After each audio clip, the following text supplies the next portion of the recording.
Hey guys, this is Blake, Frame Bikes. Today I'm going to teach you how to adjust your hydraulic disc brake. The tools you will need is a 5mm Allen wrench and possibly a fork rotor tool. An adjustable wrench without teeth on it that won't damage the rotor works as well, or clean fingers, maybe with gloves.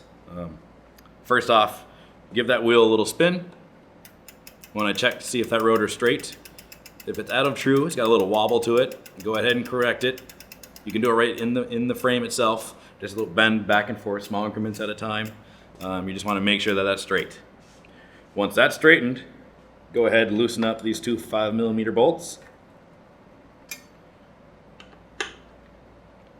Loosen them up enough to where you're going to be able to get that caliper freed up. You want to be able to move back and forth on its own. Next, pull the brake lever, the rear brake or the front brake, whatever brake you're working on. This happens to be the rear, so I'm going to pull the rear brake lever and hold it.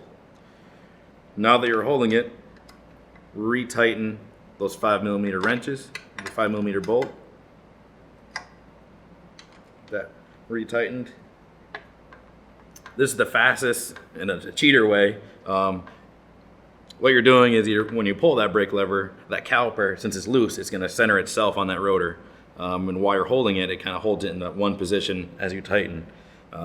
Once everything is fully secured back on, you can release the brake lever and check it out. You can look right down the center of the rotor in through the pads. If you see some daylight on both sides, you're good to go. If it's got a little, maybe a little bit to the left or right, maybe you fine tune it, loosen up one of the bolts, slide it over just a tad and retighten.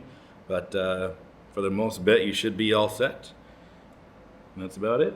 Thanks guys, happy riding.